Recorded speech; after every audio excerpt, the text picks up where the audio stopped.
Good morning students. आज हम एक नया टॉपिक लेके आए हैं जो कि हमारे प्रिंसिपल ऑफ मैनेजमेंट के अंतर्गत ही है। Unit number 9.6 leadership and motivation. तो जैसा कि मैंने आपको वीडियो जो गूगल मीट अपना लेक्चर हुआ था उसमें आपको बताया था कि मेरा मैनेजमेंट जो पढ़ाने का उद्देश्य है वो सिर्फ लीडरशिप और मोटिवेशन के ऊपर ही रहता है। मेरा ये ध्येय रहता है हमेशा कि हमारे स्टूडेंट्स में जो कि टेक्निकल हैं तो उनमें लीडरशिप क्वालिटीज़ डेवलप हों और वो मोटिवेट हों। तो मोटिवेट होने के लिए मोटिवेशन को अध्ययन करना बहुत ज़रूरी है। और ये अगर दो टॉपिक आपने पूरे मैनेजमेंट से अपने आप में सीख लिए, अपने अंतर ध्यान में इसको यूज़ कर लिया या आपने इसको डिटेल में पढ़ लिया, तो मेरे हिसाब से आपकी जो पर्सनल क्वालिटीज़ है, पर्सनैलिटी आपकी पर्सनल क्वालिटीज़ है आपकी, जो बोलने की है, जो काम करने की है, वो आपकी इम्प्रूव हो पाएगी। तो इसीलिए मैं लीडरशिप क्वालिटीज़ पे ज़्यादा ध्यान रहता मेरा। और ये लेक्चर काफ़ी इंपॉर्टेंट है आपके लिए, जिससे कि आप आगे बढ़ सकें। तो लीडरशिप क्वालिटीज़ इसके अंतर्गत हम जानेंगे। और ये लीडरशिप क्वालिटीज़, लीडरशिप वो नहीं है जो जनरल लीडर को संबोधित करते हैं। ये क्वालिटी प्रत्येक व्यक्ति में ये क्वालिटीज़ होंगी तो वो अपने काम को बेहतर तरीके से करवाएगा, अच्छी तरह मैनेज कर पाएगा। और काम को करवाने की लगन, काम को कराने की एबिलिटी, उसको कहते हैं मोटिवेशन। किसी को काम के लिए प्रेरित करना, ये कहलाता मोटिवेशन। तो आज का जो टॉपिक है इसको शुरू करेंगे। तो आज का जो हमारा सब्जेक्ट है MA 310 industrial engineering and transport management और लीडरशिप क्वालिटीज़ हमारा आज का टॉपिक है। और मेरा नाम है हरीश धवन और हम ये जो टॉपिक है इसका 7वां लेक्चर डिस्कस करने जा रहे हैं। और मैं आशा करता हूँ कि पिछले जो लेक्चर हैं उनको आपने देख लिया होगा और उसी हिसाब से मैंने गूगल क्लास पे भी आपको ट्यूट दे दिया है, जिसमें 3 क्वेश्चन मैंने पिछले लेक्चर से रिलेटेड दिए हैं। और मैंने गूगल मीट में आपको बताया है कि आपको बाउंडेड फाइल बनाने लेनी है और उसको कैसे सॉफ्ट में बनाना है, ये आपको बताया है। तो आज शुरू करते हैं हम लीडरशिप क्वालिटीज़ के बारे में। तो सबसे पहले हम देखते हैं लीडरशिप क्या होती है। तो लीडरशिप है नेतृत्व। लीडरशिप को बोलते हैं नेतृत्व उद्देश्यों की पूर्ति के लिए व्यक्तियों को स्वेच्छापूर्वक अग्रसर करने के लिए प्रभावित करने की क्रिया है। कभी कभी नेता तथा प्रबंधक का अर्थ एक ही माना जाता है, परंतु वास्तव में ऐसा नहीं है। हमारा ये जो टॉपिक रहेगा वो प्रबंधक से रिलेटेड रहेगा। हम किसी नेता के बारे में या नेता की क्वालिटी के बारे में डिस्कस नहीं कर रहे हैं। हमारा यहाँ पर जो टॉपिक का मूल उद्देश्य है प्रबंधक, मैनेजर। और हम जब कोई कार्य को करते हैं तो वो मैनेज करने का होता है और उसी से रिलेटेड ये जो टर्म आई है वो आई है मैनेजर। मैनेज करना, काम को करवाना।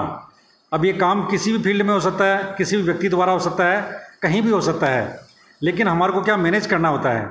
एक टेक्निकल हो, आप सुपरवाइज़र बनेंगे इंडस्ट्री में जाके, तो आपको मैनेज करना होता है। तो यहाँ पर जो लीडरशिप है वो मैनेज करने का एक ध्येय हमारा है इसमें। तो यहाँ पर लीडरशिप को हिंदी में कहेंगे नेतृत्व। तो यहाँ पर लीडरशिप को हम रिलेट कर रहे हैं मैनेजर से। तो यहाँ पर नेतृत्व प्रबंधक के कार्य का एक महत्वपूर्ण पहलू है।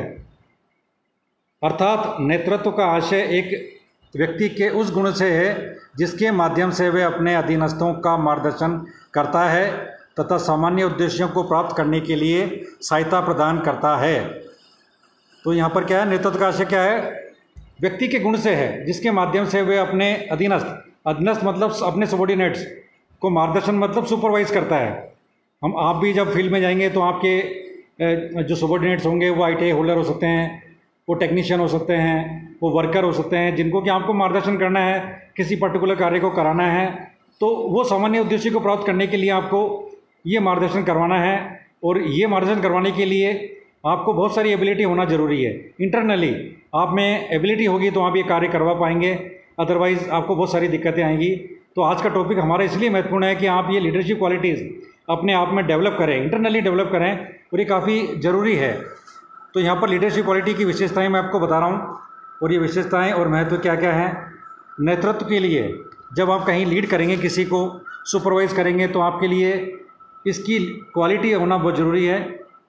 और प्रत्येक प्रबंधक की कार्य करने की व करवाने की एक अलग शैली होती है जो कि व्यक्ति की नेतृत्वकारी गुण की दिखाती है।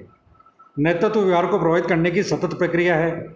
नेतृत्व पारस्परिक संबंधों पर आधारित होती है। नेतृत्व प्रभाव जमाने का कार्य नहीं है। एक नेता जो किसी परिस्थिति में सफल नहीं होता है, वही नेता परिवर्तित परिस्थिति में सफल हो, ये जरूरी नहीं है। लीडरशिप दूसरों को प्रभावित करने की प्रक्रिया है। लक्ष्यों की प्राप्ति हेतु अपने अनुयायियों की मानसिक सोच व समझ में अनुकूल परिवर्तन लाने की एक क्रिया है। लीडरशिप कर्मचारियों को अभिप्रेरित किया जा सकता है इसके द्वारा।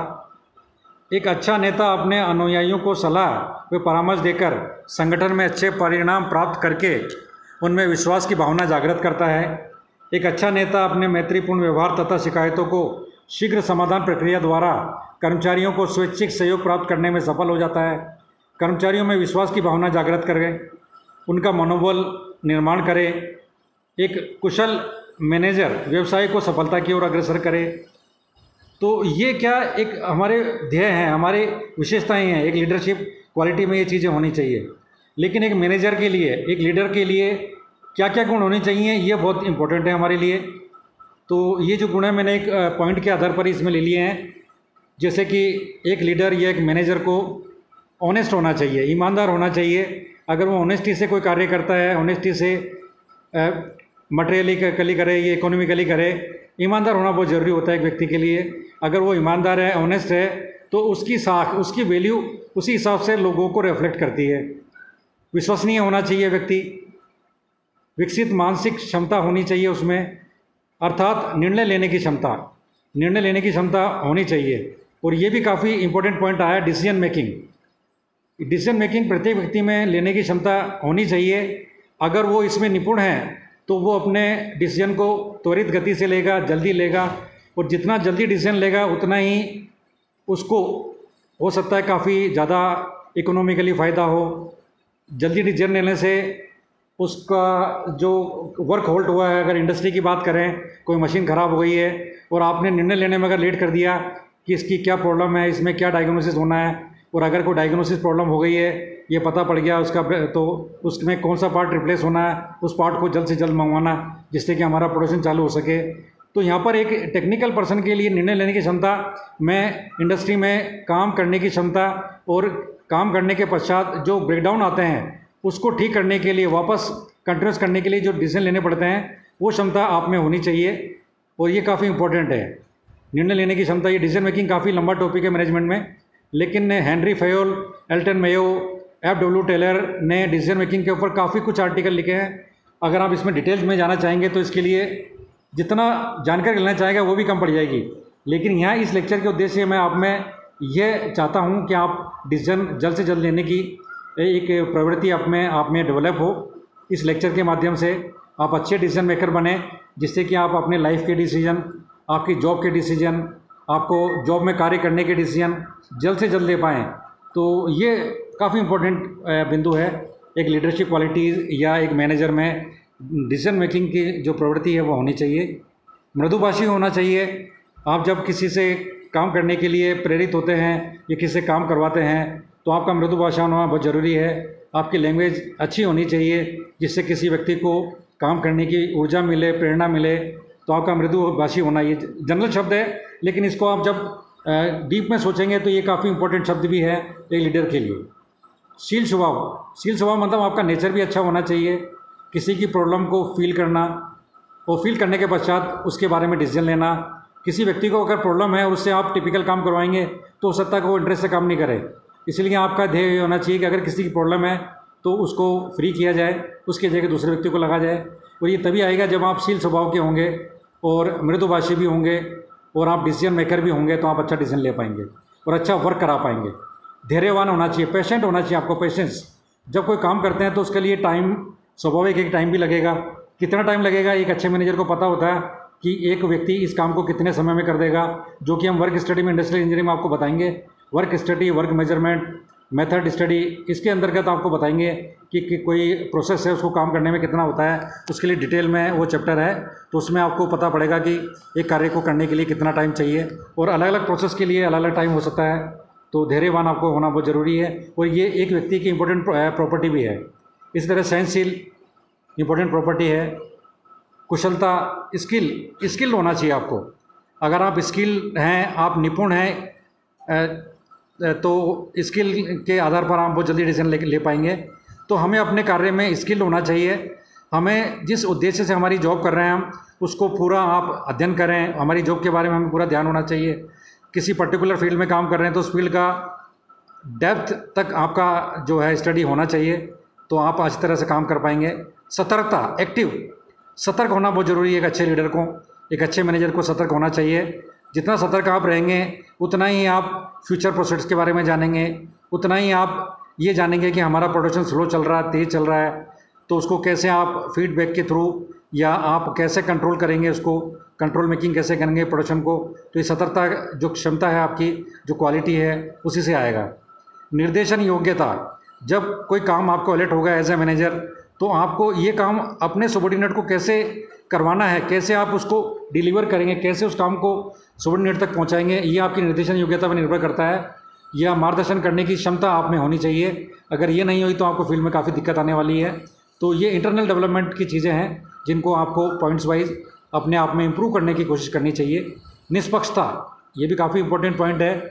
निष्पक्ष रहना चाहिए। जब कोई डिसीजन आपको करना है, बहुत सारे व्यक्तियों से आपको काम कराया जाना है, तो आप निष्पक्ष होकर एक अच्छा डिसीजन ले सकते हैं। आपको बायस नहीं होना चाहिए। अगर बायस रहेंगे तो आप लोगों में अपना विश्वास नहीं बना पाएंगे। तो आपको निष्पक्ष होना बहुत ज़रूरी होता है। और इन सब की चीज़ों के ऊपर उत्तम स्वास्थ्य, आपका स्वास्थ्य बहुत अच्छा रहना चाहिए। सबसे पहली इसेंशियल एबिलिटी तो आजकल यही हो गई है। कोविड का टाइम हम देख रहे हैं, आज का टाइम कितना क्रिटिकल हो गया है। सारी चीज़ों को छोड़कर हर व्यक्ति ये सोच रहा है कि मैं अपना स्वास्थ्य कैसे इंप्रूव करूं। और स्वास्थ्य से रिलेटेड ही आजकल हम इम्यूनिटी की बातें कर रहे हैं। तो जितनी इम्यूनिटी की बातें हम कर रहे हैं उसी से रिलेटेड हमारा स्वास्थ्य है। और कोरोना काल ने तो प्रत्येक व्यक्ति को इतना जागरूक कर दिया है कि हम स्वस्थ कैसे रहें। और स्वस्थ रहने की एक ही कुंजी है कि वो है आपका इम्यूनिटी अच्छे से अच्छा होना चाहिए। बेटर इम्यूनिटी के लिए आपको क्या करना चाहिए, तो ये इम्यूनिटी आपके देख लीजिए एक लीडरशिप क्वालिटी में भी आ रही है। एक अच्छा लीडर, एक अच्छा मैनेजर बनने के लिए अच्छा स्वास्थ्य होना कितना ज़रूरी है ये आप समझ सकते हैं। और अच्छा स्वास्थ्य जितना इम्पोर्टेंट है उतना ही आगे आप काम करवा पाएंगे। आपका खुद का स्वास्थ्य ठीक नहीं है और आप दूसरों से क्या काम कराने की अपेक्षा रख सकेंगे। तो पहली क्वालिटी थी, अगर आपका स्वास्थ्य ठीक है तो ही आप एक अच्छे मैनेजर बन पाएंगे। आपको जिम्मेदारी तब दी जाएगी जब आप खुद स्वस्थ हैं। अगर आप स्वस्थ नहीं रहेंगे तो आपको जिम्मेदारी भी नहीं दी जाएगी। और जिम्मेदारी अगर नहीं लेंगे आप तो आप चैलेंज स्वीकार नहीं कर पाएंगे। चैलेंज स्वीकारेंगे नहीं तो आप अपने फील्ड में स्टे नहीं कर पाएंगे, आप प्रमोट नहीं हो पाएंगे, आप एक अच्छा लीडर नहीं बन पाएंगे, अच्छा मैनेजर नहीं बन पाएंगे। और आपका जो टॉप मैनेजमेंट है, जो आपका एडमिनिस्ट्रेशन है, वो आप में ध्यान नहीं रखेगा। तो ये बहुत ज़रूरी है स्वास्थ्य। इसके बारे में मैं ज़्यादा नहीं कहूँगा, लेकिन ये कितना इंपॉर्टेंट है स्वास्थ्य, ये आपको समझ लेना चाहिए। इसके लिए आप योग करें, इसके लिए आप ध्यान करें, इसके लिए अच्छी डाइट का ध्यान रखें आप। इसके लिए आप अच्छा पॉजिटिव सोचें, हमेशा नकारात्मक सोच कभी नहीं रखें आप। तो ये स्वास्थ्य से रिलेटेड लीडरशिप क्वालिटी का एक पॉइंट है जिसको मैंने विस्तार से बताने का प्रयास किया है। अगला पॉइंट है आत्मविश्वासी, सेल्फ कॉन्फिडेंट। अगर एक मैनेजर सेल्फ कॉन्फिडेंट है तो उसकी जो टीम है वो भी सेल्फ कॉन्फिडेंट होगी। अगर एक मैनेजर, एक लीडर सेल्फ कॉन्फिडेंट नहीं है तो उसकी टीम भी उसी तरह से परफॉर्म करेगी। तो हमें आत्मविश्वासी होना बहुत ज़रूरी है। सेल्फ कॉन्फिडेंट जितना होंगे आप उतने अच्छे डिसीजन ले पाएंगे, उतने ही आप किसी कार्य को कॉन्फिडेंस के साथ करवा पाएंगे। तो ये भी एक लीडर की क्वालिटी है, कॉन्फिडेंस या आत्मविश्वासी। ये बहुत इंपॉर्टेंट टॉपिक है और पॉइंट है मेरे हिसाब से। इसको भी आपको मनन करना चाहिए और अपने आप में आत्मविश्वास डेवलप करने के लिए सोचना चाहिए यहाँ पे आपको। और ये सोचेंगे तो आप एक अच्छे टेक्निकल पर्सन बन के आगे भविष्य में उभरेंगे। उत्तम चरित्र आपका होना चाहिए। चरित्र से रिलेटेड है कि आपका बिहेव, आपका कार्य करने की प्रणाली, आप कैसे रहते हैं, इस पर मैं ज़्यादा प्रकाश नहीं डालूंगा, लेकिन उत्तम चरित्र एक लीडरशिप में होना बहुत ज़रूरी है। इसीलिए इस पॉइंट को इसमें शामिल किया गया है। आपका व्यक्तित्व प्रभावी होना चाहिए। आपका व्यक्तित्व ऐसा होना चाहिए कि आपके सबॉर्डिनेट्स आपसे प्रभावित रहें और जो भी आप कहें वो आपको फॉलो करें बगैर कुछ ना नुकुर कहे। जनरली हम कुछ बात कहते हैं और आपके सबॉर्डिनेट अगर आप में इफ़ एंड बट अगर करते हैं, इसका मतलब आपका प्रभावी व्यक्तित्व नहीं है। आप जो कहें वो आपके सबॉर्डिनेट आपको उनको फॉलो करें। अगर वो करते हैं तो ये मैं मान लूँगा या आप सेल्फ मान लेंगे कि आपका व्यक्तित्व प्रभावी है। तो ये होना चाहिए। आपको कर्तव्यनिष्ठ होना चाहिए, ड्यूटीफुल होना चाहिए। आपको आपकी ड्यूटी जितना आप अटेंशन के साथ करेंगे, सबॉर्डिनेट को भी ये कर्तव्य निष्ठा का पाठ आप पढ़ाएं। और अगर उनमें उनमें ये क्वालिटी होगी तो आपके उससे होगी, आप जितने कर्तव्यनिष्ठ हो गए आपकी टीम भी वैसे ही कर्तव्यनिष्ठ होगी। कल्पना शक्ति आप में होनी चाहिए अच्छी। तो ये लीडरशिप क्वालिटी के पॉइंट हैं जो कि आपको मनन करने चाहिए और इनमें चेंज लाने की कोशिश करनी चाहिए। मेरा जो मैनेजमेंट पढ़ाने का ध्येय है सिर्फ ये लीडरशिप क्वालिटी चेंज करने अगर आप कर लेते हैं तो मेरे हिसाब से बहुत अच्छा आप इस टॉपिक को कवर करेंगे और आपका मैनेजमेंट पढ़ने का ध्येय पूरा हो जाएगा। प्रत्येक टेक्निकल ब्रांच के अंदर हम मैनेजमेंट पढ़ाते हैं और उसमें जो ये 2 टॉपिक है मेरे हिसाब से काफ़ी इम्पोर्टेंट है एक स्टूडेंट के लिए और आपको इससे ज़्यादा से ज़्यादा इस पर कंसंट्रेट करना चाहिए। अब मैं आता हूँ, अगला टॉपिक हमारा है मोटिवेशन, जिसको बोलते हैं अभिप्रेरणा। अभिप्रेरणा का मतलब है मनुष्य के कार्य करने की इच्छा शक्ति को जागृत करना। कि कितनी बार हम काम करने के लिए प्रेरित नहीं होते हैं, लेकिन काम करने के लिए इच्छा शक्ति को जागृत करना ही मोटिवेशन कहलाता है। और मोटिवेशन मानवीय इच्छाओं को इस प्रकार निर्देशित करती है कि जिसके कारण मनुष्य मोटिवेशन की इच्छा अनुसार कार्य करने के लिए प्रेरित हो जाए। इसकी एक अच्छी परिभाषा माइकल जे जूसियस ने कही है, जिसके अनुसार जूसियस के अनुसार मोटिवेशन एक व्यक्ति को या स्वयं को किसी वांछित क्रिया को करने के लिए प्रेरित करना है तथा वांछित कार्य करवाने को सही बटन को दबाना है। यानी किसी व्यक्ति को कार्य करने के लिए प्रेरित करना ही मोटिवेशन है। मोटिवेशन कार्य करने की शक्ति है। मोटिवेशन का आधार आवश्यकता है तथा आवश्यकताओं को बढ़ने से अभिप्रेरणा शक्ति भी बढ़ती है, जबकि आवश्यकताओं की पूर्ति अभिप्रेरणा शक्ति में कमी ला देती है। मोटिवेशन मुख्यतः व्यक्ति के अंदर से आती है। तो मेरे हिसाब से मोटिवेशन कितना इंपॉर्टेंट है हमारे लिए ये आपने इस परिभाषा से सीख लिया होगा। अब मोटिवेशन के महत्व तथा प्रॉपर्टी क्या हो सकती हैं। मोटिवेटेड कर्मचारी पूर्ण उत्साह तथा मन के साथ काम करता है। तो अगर कोई व्यक्ति मोटिवेटेड है तो उसको कोई काम करने में कोई प्रॉब्लम नहीं आनी चाहिए, वो पूर्ण उत्साह से काम करेगा, मन के साथ काम करेगा। अगर व्यक्ति मोटिवेटेड है तो संस्था के कार्यों को पूरा सहयोग करते हैं। मोटिवेटेड व्यक्ति कार्य के प्रति रुचि रखेंगे, उत्साहपूर्वक कार्य को संपन्न कराएंगे। मोटिवेटेड व्यक्ति प्रबंध और कर्मचारी के संबंधों में सुधार की अपेक्षा रखते हैं। मोटिवेशन से उत्पादन में वृद्धि होती है। अब ये देखिए उत्पादन से कैसे रिलेटेड है मोटिवेशन, प्रोडक्टिविटी से। मोटिवेटेड व्यक्ति रहेगा तो काम को अच्छी लगन से करेगा, काम की क्वालिटी अच्छी होगी, काम कम समय में करेगा वो। और अगर काम कम समय में होगा तो हमारा प्रोडक्ट कम समय में बनेगा, और अगर हमारा प्रोडक्ट कम समय में बनेगा तो हमारा प्रोडक्शन बढ़ेगा, और अगर प्रोडक्शन बढ़ेगा तो हम ये कह सकते हैं कि उत्पादन में वृद्धि होगी। इस तरह से एक मोटिवेशन कितना लाभ एक इंडस्ट्री के लिए पहुंचा सकता है। एक मोटिवेटेड व्यक्ति अगर इंडस्ट्री में इन्वॉल्व हैं, जितने ज़्यादा मोटिवेटेड व्यक्ति इंडस्ट्री में रहेंगे उतने ही हमारे प्रोडक्शन में वृद्धि होगी। इसको आप इस तरह रिलेट करके सोच सकते हैं। कर्मचारी संतोष को बढ़ावा मिलता है, कर्मचारियों के आवागमन में रोकने में सहायता मिलती है। मोटिवेटेड प्रणाली में प्रतिस्पर्धा का तत्व भी होना चाहिए। ये सारी प्रॉपर्टीज़ हैं जो कि एक मोटिवेटेड व्यक्ति में होनी चाहिए। अब जनरली मोटिवेशन के 2 प्रकार इसमें दिए गए हैं। एक तो मौद्रिक का मतलब हो गया कि आपको वेतन के थ्रू क्या क्या सुविधाएं दी जाए कि आप मोटिवेटेड रहें काम करने के लिए। तो इसको कहते हैं मौद्रिक अभिप्रेरणा, या कह सकते हैं आप मौद्रिक मोटिवेशन, या कह सकते हैं आप मुद्रा या मनी मोटिवेशन। तो मौद्रिक अभिप्रेरणा के अंतर्गत वेतन, बोनस, कमीशन, मजदूरी आदि सम्मिलित होती हैं, और ये सबसे बड़ा माध्यम है शक्तिशाली मोटिवेट करने का। तो जनरली अच्छी इंडस्ट्रीज़ जो होती हैं वो अच्छे वेतन पर कर्मचारी को रखती है, उनको बोनस देती है, उनको कमीशन देती हैं, उनके लिए अच्छी सुविधाएं डेवलप करती हैं, वर्किंग कंडीशंस।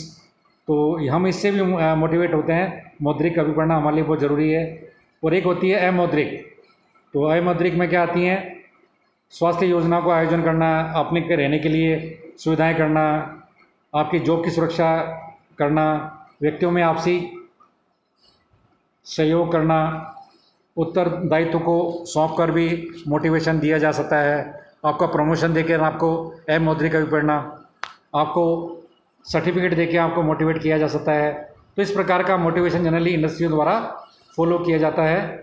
और इस तरह से लीडरशिप क्वालिटी और मोटिवेशन एक स्टूडेंट के लिए, एक टेक्निकल पर्सन के लिए कितना इंपॉर्टेंट है, इस लेक्चर में आपने समझ लिया होगा।